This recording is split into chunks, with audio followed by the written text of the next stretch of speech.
Salutations à tous ceux qui sont en train de nous suivre dans cette émission.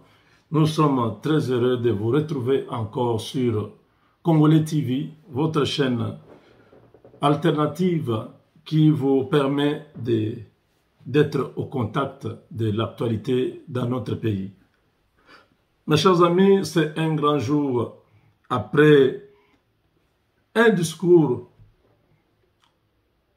magistral à la nation où le chef de l'État a présenté au peuple congolais la décision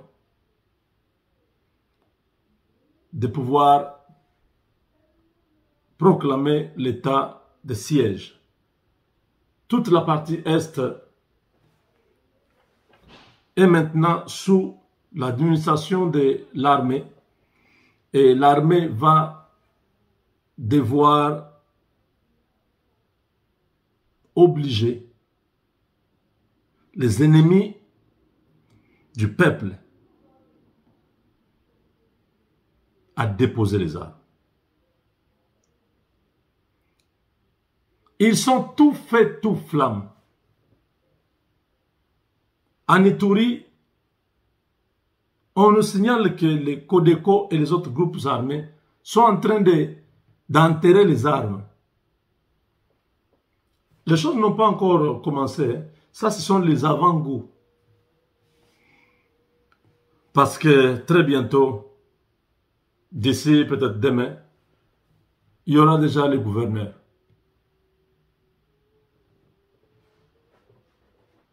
Je pense que si John Tchibangu allait là-bas comme gouverneur, les choses vont vraiment bien marcher. Parce que les anciens généraux qui étaient là-bas ne peuvent pas être encore dans ce coin. Ils doivent tous aller vers l'ouest. Les troupes qui étaient dans les coins, qui étaient déjà mal habituées, ils doivent quitter les coins. Ils doivent aller vers l'ouest. On ne fait pas de vin nouveau dans les vieilles outres. Non. Un vin nouveau dans un nouveau outre. Les vieilles outres vont gâter, ils vont abîmer, ils vont détruire. Parce qu'ils étaient déjà dans un circuit où ils faisaient l'argent, ils étaient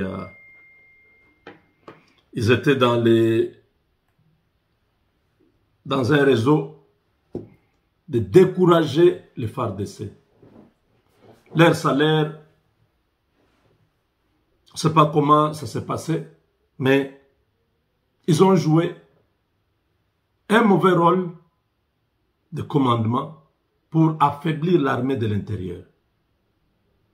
Les munitions, les armes étaient vendues à l'ennemi. Parce que demandez-vous comment ces gens s'approvisionnaient. Ça venait d'où? Nous, on avait notre armée là-bas. La population en Ituri est très contente. Je suis en contact avec un de nos correspondants sur place à Bunia qui dit que le peuple est dans l'attente. Ils veulent connaître qui sera gouverneur. Ils disent qu'il reste pendant longtemps. On n'a pas besoin d'un mois. Un mois, c'est peu. Le dossier de l'Est est très complexe, Monsieur le Président. La Constitution donne un mois. Mais, voyant ce qui s'est passé dans ce coin pendant les 18 années de Kabila, jusqu'à maintenant, un mois, ça ne va pas suffire. Il faut voir dans quel mécanisme laisser les militaires gérer ce coin-là, peut-être jusqu'à la fin de l'année. Ça, c'est rassurer que tout a été fait et qu'il n'y a plus de la résistance. Parce que maintenant que ces groupes armés sont en train d'enterrer les armes, mais si après un mois, l'opération termine, on lève l'état de siège, il y a de fausses chances. Il y a de fortes chances que ces groupes armés rentrent dans la brousse et déterrent leurs armes et attaquent encore les civils. Parce que maintenant, Codeco, ce sont les Lendou. À l'époque, Codeco s'est battu avec les Hema. À l'époque de... Non, ce n'était pas Codeco, mais c'était les guerres qui étaient à Nituri là-bas. C'était entre les Hema et les Lendou. Mais aujourd'hui, ce n'est plus le cas. Aujourd'hui, toutes les communautés qui sont à Nituri ne sont pas épargnées. On ne regarde même pas qui tu es. On ne demande même pas ta tribu. On te coupe la tête. Donc, ce n'est plus ce conflit tribal comme on dit. Conflit communautaire, non, comme on disait à l'époque. Aujourd'hui, c'est une rébellion. Armée soutenue par Kagame. C'est ça, la vérité. On ne peut pas avoir les militaires là-bas pour un mois. Je pense que le chef de l'État et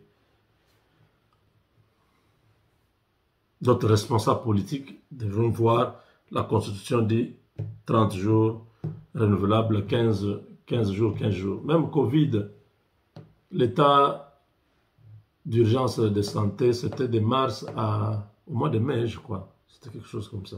Ça a pris à peu près 2 mois. Ça, c'est un fléau.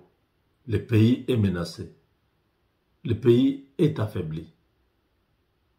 Et la plupart des gens qui font ça, ce sont nos frères qui travaillent avec l'ennemi étranger, les ennemis du peuple, qui ne veulent pas que le développement du Congo soit possible. Nous avons dit cette année, l'Est sera pacifié et l'année qui commence, nous commençons à recevoir des investisseurs américains chez nous. De grandes compagnies se déplacent vers le Congo. La construction de l'État démarre. Les peuples se retrouvent. La famine qu'on parle à gauche, à droite, ça sera une question du passé. Parce qu'avec tout ce qu'on fait comme maïs déjà, on va produire beaucoup localement. La pêche, vous avez les bateaux là-bas, les produits au niveau interne, ça sera beaucoup. Tout le monde va trouver son compte. Et on va améliorer les conditions de travail de nos fonctionnaires, de nos FARDC, de notre police. Bref, le pays va aller de l'avant.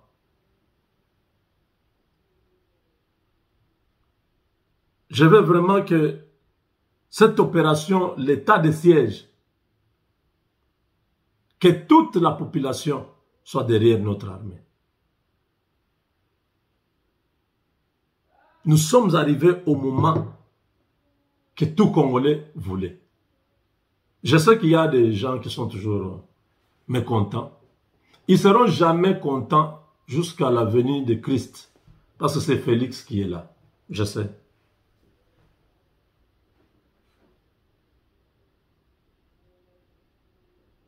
Même si Félix fait quoi pour eux, il fallait une autre personne. Pas Félix. Des insultes. Il y a des gens qui sont habitués aux insultes. Moi, je n'insulte pas. J'avais fait une vidéo où j'avais fait des gestes qui n'étaient pas bien sur ma sœur Paulette Kimonto. Je me suis excusé et même là, je m'excuse encore. Je demande pardon à tous ceux qui ont été blessés d'une manière ou d'une autre. Parce que ce n'est pas mon genre. Je n'insulte pas. Vous connaissez beaucoup qui insultent. Vous le connaissez. Plein qui insultent. Vous avez Moke qui a insulté dernièrement. Tout Finabino. Il a dit ça. Vous entendez ça. Il y a les Léon Mbanemba qui... Tous ces gens-là, vous connaissez. Ils parlent facilement. Ils insultent. Moi, je n'insulte pas.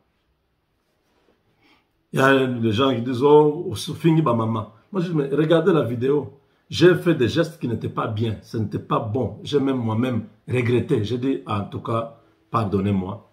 Je suis quand même, je suis un homme. J'ai mes défauts, j'ai mes qualités.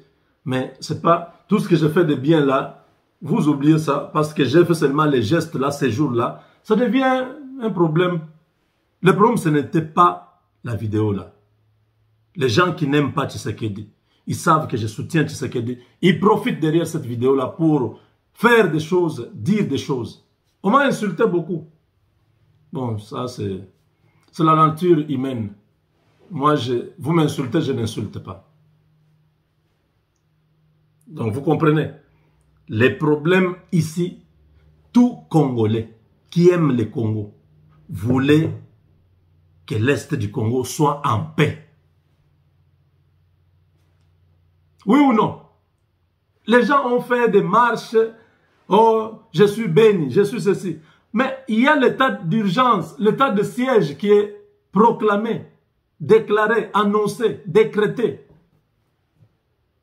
On ne voit pas des gens faire des vidéos pour remercier le chef de l'État, l'encourager, soutenir les FARDC. On ne voit pas. On comprend que ce n'était pas le problème de Béni.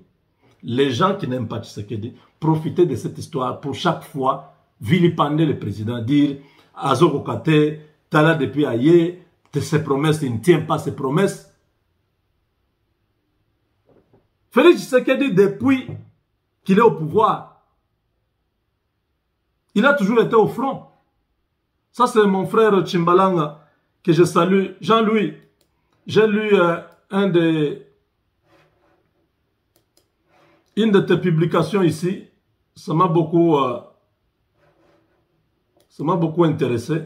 J'ai dit, oh, il y a quand même des gens qui comprennent les choses. Qu'est-ce que Jean lui a dit? Attendez, je suis en train de chercher ça.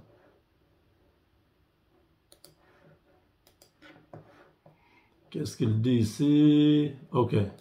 Le président est déjà au front dès son élection. Le président est déjà au front, c'est ça le titre. Il dit, dès son élection, le président Fachi était déjà au front. L'annonce de l'état de siège lors de son premier congrès, conseil des ministres du gouvernement des Warriors et l'aboutissement de son travail constant et incessant pour ramener la paix à l'est de la RDC.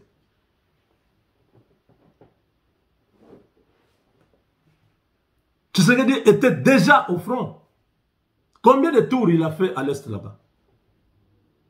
Il a dit, notre riposte sera impitoyable jusqu'à l'éradication totale de ces violences. En tant que commandant suprême des armées, le chef de l'État, Félix Tshisekedi, est au front depuis son élection. La déstabilisation de l'Est ayant une implication à l'international, il a fallu qu'il use de ses facultés et de tout son poids pour entreprendre une diplomatie intensive d'abord, d'où sa phrase pleine d'amour pour rassurer son peuple. En ces termes, cette paix, croyez-moi, je suis prêt à mourir pour qu'elle soit une réalité. L'état de siège annoncé est dans son premier conseil des ministres du gouvernement de l'Union nationale. Cela est un aboutissement de son travail constant et incessant mené en amont pendant plusieurs mois pour ramener la paix totale à l'est de la RDC, en proie à l'instabilité des groupes armés depuis plus de 23 ans avant sa prise de pouvoir et soutenu aussi par certains de nos compatriotes de l'Est, dans un business de sang de nos compatriotes, d'où le message adressé à nos compatriotes députés pour les interpeller à quitter ces groupes armés. Vous avez compris? Tout est clair. Avec Dieu, nous vaincrons.